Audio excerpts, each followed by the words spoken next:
Greetings from Greece. It's a pleasure to have you here. Ευχαριστώ. Παρακαλώ. Τι κάνεις? Καλά είμαι. Εσύ? Είμαι πολύ καλά. Do you know any more words? Ναι, είμαι μιλάω πολύ λίγο ελληνικά. Επειδή Ελλάδα είναι ωραία. Καλή είναι, ναι. But yeah, my Greek is horrible. It's okay. It's okay. It's a difficult language. I like the language though. How did you learn how to speak?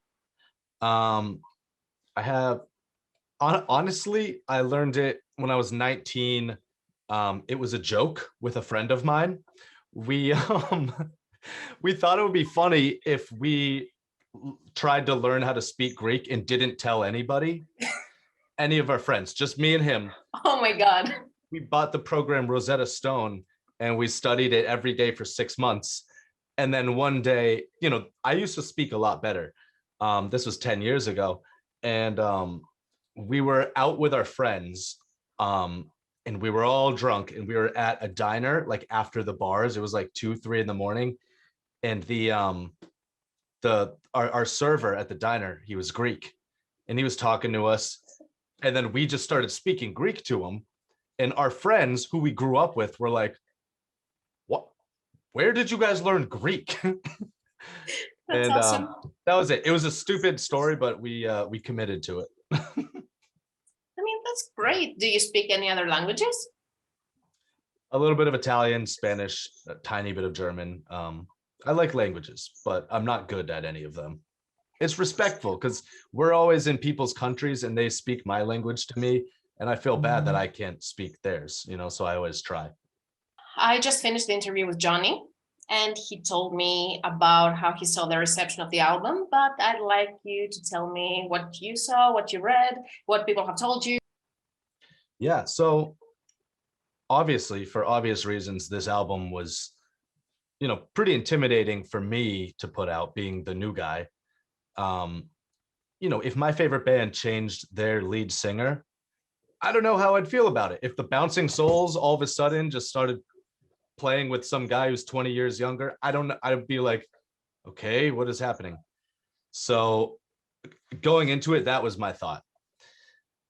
However, I was not ready for how much people were going to be so accepting and so positive of this album. It's blown me away where, I figured, the album would go out, people would be like, cool. But no, people have been reaching out, people I don't talk to in years, with like unbelievably nice things to say. So like, it's been really cool. That's amazing. I was planning to ask anyway about how receptive have people been, because I don't know about the punk scene, but in the metal scene that I'm more familiar with, if a member changes, especially a front person, there's usually an onslaught and a lot of comparisons. Absolutely. I think people understand why the band had to change singers. And for anyone that respects the band, they go, okay, yeah, fair enough.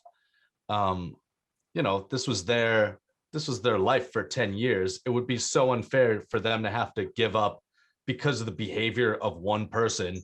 And all of a sudden they have to start playing shows to know people, new band name, putting Rumjacks on the flyer, hoping people show up. Like, that's not fair to them. They gave their lives to this. So yeah, they were obviously like, nah, we built this, we're going to keep going. So I'm, honored that they wanted me to be a part of it. What has been the biggest challenge that you faced, other than not being able to get 5 people in the same place during the pandemic? Yeah. But for you, it's your first album with the Rumjacks, hopefully the first of many to follow. Yeah. For me, the biggest challenge was not comparing my writing to the last singer's writing, because he wrote everything and he was a good writer for sure. And it's intimidating to be like, okay, so the bar is set here, so I have to do something, but then I took a step back and said, you know what, I can't compare. I'm just only going to do the best that I can. Because if I'm comparing, that's just a level of stress that I don't need to worry about. And it's not going to provide anything positive. So yeah, I just said like, fuck it, just do the best we can, you know? And the songwriting was something else I wanted to touch on, because so far we have never seen lyrics that were so personal and so deep, lyrics touching on social issues. How have people seen this change? And how was it for you to try something new and put yourself out in the open like that? I don't know. People haven't. I okay. For example, I know in Poland, the single Hestia, it has been catching a lot of fire in good way with their feminist movement, and they're taking meaning out of the song that I didn't say was in there, but I mean it's pretty obvious. It's definitely like a feminist anthem. But I'm not telling people what to think or what to believe. It's just a song about a story that I wrote that I thought would make a great song. If those motifs and that type of symbolism is what people take out of it, that's great. But I leave it open to interpretation. With touring at a halt, how do you manage to stay creative? Well, it's tough. I mean, I get a lot of a lot of what I write about is just people I meet throughout travels. Whether it's like there's a lot of stories on this album. Like I don't know, I was literally drunk at a park in the middle of the day in Dublin, and like I met this old guy, and then we went drinking for the entire day, and that ended up becoming a song because of just this crazy guy I met. Like I don't even think I did him justice in the song, really telling how crazy of a man this was. So being kind of stuck in the house, I have to get inspiration from other places. So I love history. Like I'm a huge nerd when it comes to that. So I mean, I'm watching a lot of old movies, old films, and just kind of getting inspired to write about different historical events in ways that aren't obvious sounding. It's not a history textbook of an album, but there's a lot of history written into it. And speaking of songs, why did you choose to write about Lizzie Borden? To me, that was the most unusual choice. Yeah. And seeing as I'm a fan of true crime, I am also familiar with the story and the conspiracy stories around it. But why did you choose to do that? So I was worried that, not worried, I thought that a lot of people outside of New England don't know about Lizzie Borden. I thought it was just like a thing growing up with us. We always said that old nursery rhyme. And so I was like, yeah, I kind of want to take like an old New England tale and just bring it out to the world. I mean, that happened 20 minutes that way. If you drove that way for 20 minutes, you're at the Lizzie Borden house. Really? Wow. That you can currently sleep in. It's a bed and breakfast. I know. So yeah, if you make your way over here, you got to stay there. It's also really cool because that house is basically a museum from 1890. Everything is exactly as it was. And I don't know, when we think of people in the past, at least me, I used to think like, oh, like they were somehow not as advanced as us. Yeah, technology wasn't, but they had the same exact brains and thought capacity. So it's like to see the house styled the way it was, it's like, oh yeah, we're the same exact people we've always been, for thousands of years. Like evolution is slow. Okay, that took a very unexpected turn. I don't mind it. Yeah, sorry about that. No, it's okay. It's okay. I just drank a lot of coffee, so I'm going. Okay, you and me both. That's good. Great. You also have a song, Athens to the North, which, to my understanding, is a song that you also share with your other band. I personally have never seen it happening before, and I find it very interesting. So basically, okay, where I grew up, there is a cluster of bands: Leftover Crack, Morning Glory, Choking Victim, NDK. There's all these bands, and they share songs because it's like they have like some same members. And I always thought that was cool how there would be like this version and then this version. And this song that Mickey Rickshaw wrote, well, I wrote it when I was in Belfast. A nickname for Belfast is Athens of the North. It was a very old nickname. So that's why the song is called that, because I wrote it in Belfast. And then the song, yeah, it originally was a Mickey Rickshaw song, but we hadn't recorded it yet. We hadn't played it out. So it was like this brand new song. And I said, you know what? I think both bands are going to have it. because also it's a good song. I just like it. And I wanted to play it with the Rumjacks. It's almost as simple as that. I just wanted to do it with both bands, you know. But yeah, and the other thing with music and with all this stuff, like, yeah, it's weird, but it's only weird because other people don't really do it that often. So True. it's like, all right, if it's weird, who cares if it's good, you know? No, it is good. It is very good. It's weird. It's weird to change a singer after 10 years and write, you know, a completely new album, you know, but so we're already changing things up. Well, I mean, it depends how you treat change. Like, if you like the idea of change but doesn't embrace change itself, then yes, it can be weird. But if you accept that change is the only constant, then it's not as weird as I thought it was. Yeah, it is. I mean, the music industry in general changes every 15 years dramatically. You know, like they're not just little changes. It's like they're going from, It's something disruptive. Yeah. yeah, always. So that's why I think it's like, who cares about little rules and stuff? Like, just do whatever. I asked Johnny this question, but he wasn't able to fully answer. So I would like to ask for your help. If the Rumjacks were members of the Spice Girls, what would be your spice names? Johnny wasn't able to find one for you. For me? Yeah, What he my just said spice- Boston Spice. I Boston think it can Spice. do better. So there's actually a joke about that. Boston Spice, they call it the basic Boston girl time of year, which would be pumpkin spice.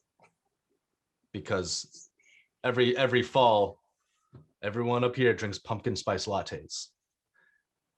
But anyway, what would be my Spice Girl name? I have no idea. That's a really weird one. What did Johnny say his would be? Whiskey Spice? Sleepy Spice. Wait, what? Sleepy Spice. Because he falls asleep everywhere, especially if he's drunk. Sitting up like this. It's awesome. I don't know. I have no idea what my Spice Girl name would be. It's weird. I can usually come up with things on the spot. This one, I don't know. It's okay. If you could have a 1-minute phone conversation with a younger you, what date would you call and what would you tell yourself?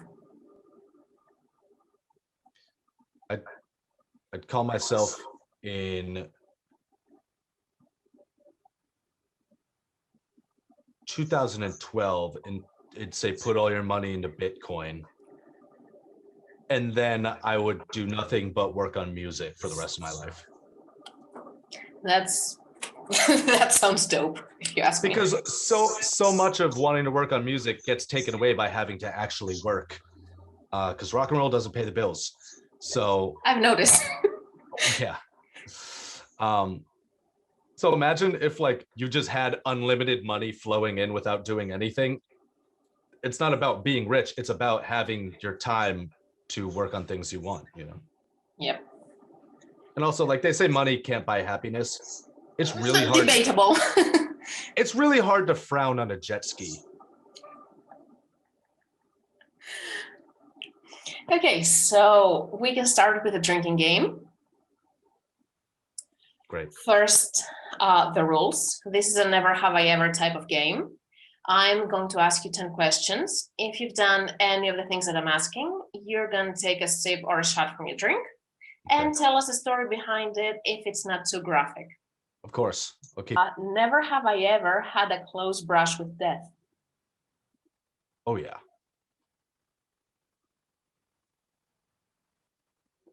I was shooting a documentary in Mexico and I got a gun pulled on me and then followed. This was a long story, but that's the short version. I have questions. I have so many questions. Mm-hmm. I'll give a quicker version. I'll elaborate a little bit. I was shooting a documentary on deported migrants. So what happens to people after they get deported? Long story short, they land in Mexico and they have no resources and it's terrible for them. So where I was, picture this. This is a border wall and there's a cliff. And then at the bottom of a cliff is a highway. So I'm on the cliff standing here filming. We're getting like shots. This guy down here stops his car, crosses the highway and just starts walking toward us. Keep in mind, we're stuck on this stretch. We can't run this way because it's a cliff and then a highway. So you can either go forward or back. So I see this guy and I'm like, guys, we got to pack up. Let's just get out of here, because there's so much gang territory that you don't know where's safe. We were told it was a safe place to film. And he's walking toward us and he has his shirt pulled up like this. And his hand is on a gun in a fanny pack. And he's on the phone, just like da da da da da. So as we're walking down, he walks past us. And I like nodded, like, what's up? And he passed us and then turned around and then followed us all the way to our car. And the whole time, like, I'm thinking like, okay, he's got a gun. We can't jump off the cliff. We die. We have to run to the bottom of it and then hope we have enough time to cross the highway without getting hit by a car. Like, there's nowhere to go. It's a straight shot. And luckily nothing happened.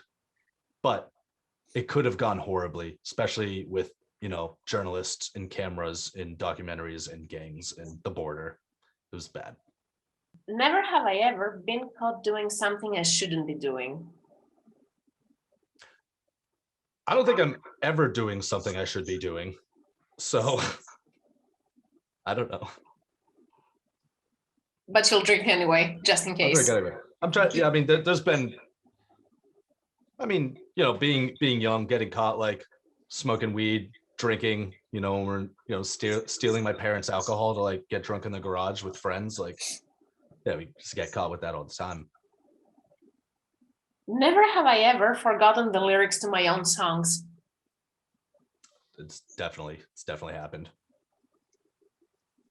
And I can guarantee I'm going to be forgetting lyrics to the Rumjacks songs, because there are a lot of them. And they're not in English either. They're in like 19th century Scottish. So, yeah. One good reason to be sober during the show. I can't promise that, but yeah. Never have I ever flashed someone. Oh, yeah, definitely. Just casually. No, okay. In a funny context, it was, with my friends at a party sort of thing. It wasn't like a stranger that I was just like had a trench coat and like that thing. It was especially like while playing beer pong with my friends. Yeah, there's a, when your friend's about to take a shot, you somehow, as a joke, as a trick, flash them in a way that they're not expecting, so that they go, oh, and they miss. So it's a strategic move. Absolutely, and it's a common one too. That's good to know. Never have I ever Googled myself. I Googled myself today. Oh. Because I don't do that very often. Drink.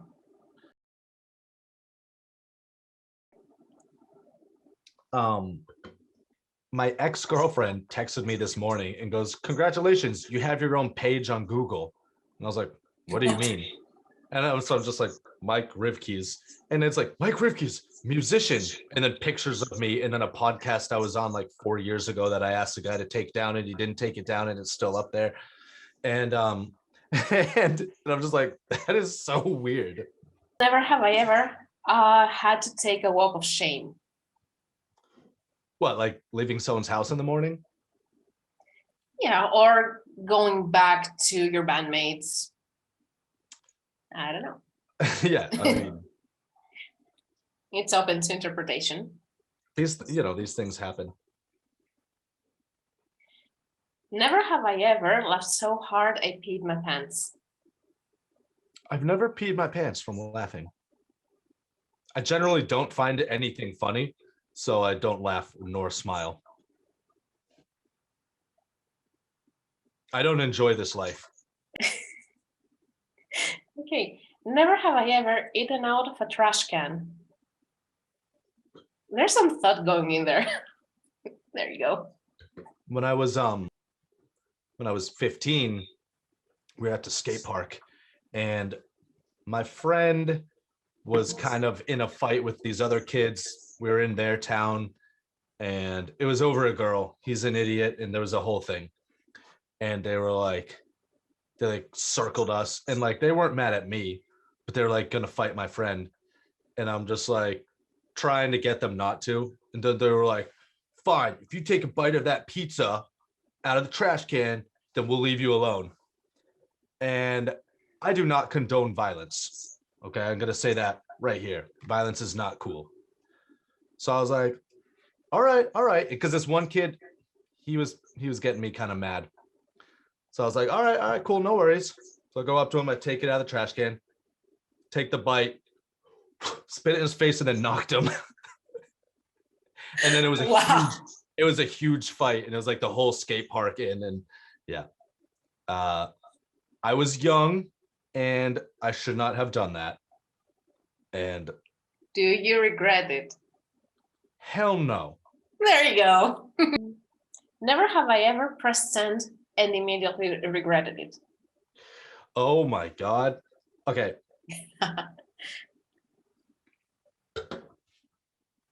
So in my other band, Mickey Rickshaw, my drummer is the craziest person I know. He's really funny, but he's out of his mind. He had said something and sent a picture, and it was so messed up that I screenshotted it and I had it on my desktop because I sent it to like, so I think I sent it to the Rumjacks group, and we were all laughing about it. And I can't say what it was, but it was funny. And I was talking to a client on an email, and there was a project. I work as a filmmaker and video editor, so I had to send them some screenshots of a thing, and that picture was in the email that I sent them. Google gives you 5 seconds to click undo. So I sent it and went, Oh my God. that was like 3 weeks ago, and I'm still panicking about it. It was horrible. Oh, it was safe. We were safe though. Nothing, it didn't send. Final question. Never have I ever received a noise complaint after a night of hard partying. Oh yeah, I mean, I feel like that's a regular, especially when you live in like Boston and all the houses are like made out of cardboard, and like you can hear your neighbor when they're stirring, their tea upstairs. So of course, yeah, we've almost gotten evicted over that. Want to elaborate a little more? Well, I mean, our landlord had to email us and was like, we need you guys to stop making noise. The other tenants are complaining, because we were in the middle of a 3-family house. So it's like we had complaints from both. And then I felt they were being a little bit unfair to us. So do you know the song Mambo Number 5? Yes. 1, 2, 3, 4, 5. Well, I accidentally went out for the night, but left Mambo Number 5 on repeat really loud in my apartment.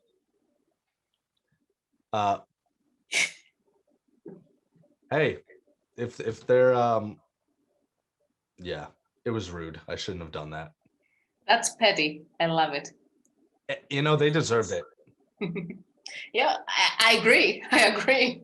Imagine that. You're like, it wasn't that late or anything, but still, like, imagine you're just watching TV and you just keep hearing like, God, I would kill myself. Like, no, Spotify connects to the internet. I can pause it once I get out of the house. It doesn't. Or it didn't. Well, I don't really pity those families, to be honest. Yeah. Awesome. So let's wrap this up. Yeah. Have a good day ahead. Hopefully we'll get to see you in Greece on stage. It'll happen. It'll Be good, happen everyone. sometime. Yeah. I was in Athens maybe 2 years ago, and I had a really good time. Really? I was filming a documentary about a music organization that gives refugee children instruments, and they bring in Greek kids in these, these refugee kids from Syria and Afghanistan. And they give them violins, and they make a full orchestra with them, and they teach them music as a way to integrate them. And you know, it was beautiful. It was really cool. It's called El Sistema. I did get bit by dogs in the Placa. How? It was actually really funny. I was FaceTiming with my girlfriend at the time, and I'm just walking through because she always wanted to go to Greece. And I was like, look at this place. It's beautiful because the Placa. And it was like 6 a.m. because I had flown from Singapore and I was jet lagged. And I'm just like wide awake. And then I'm going up this little windy alleyway. And then I just hear, whoa, whoa, whoa, whoa, whoa. And I'm just like, and so I just stand still. And these 2 dogs just ran at me as I'm on FaceTime. So she's watching this happen. And I'm just like slowly backing away from the dogs because I think that's what you're supposed to do. I don't know. And then one of them just latched onto my leg and just and bit me. And like I was like bleeding. It ripped my jeans. Wow. And I was like, what the hell? So I like smacked it and they ran away.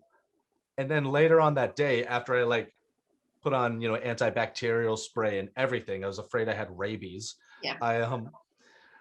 And I learned a lot about rabies in Greece. The last case you had was up north and it was a fox. But anyway, and that was like 8 years ago. And I saw this old lady walking the 2 dogs. And I was like, that's them. Those are the dogs. So I walked by her and I was like, I talked to her and I was like, that dog bit me. She goes, oh, that was you this morning. Yeah. And I was like, yeah. She's like, I'm so sorry. They're good. And the dogs are just sitting there like, and she invited me in to have dinner with their church. And it was so nice. And I couldn't do it because I had to meet a friend. But it would have been so cool if I had dinner with them. But oh yeah. my God. It was nice to know they didn't have rabies. They were just protecting their old lady. So it was nice, sort of. But yeah, we are done for today. Look at that. Time passes very fast when you're having fun and drinks. Absolutely. Yeah. Well, thank you for taking the time to do this. Hopefully we'll get to see you back on stage soon. Well, have a good rest of the day ahead. Take care. Ευχαριστώ. Παρακαλώ. Bye. Bye.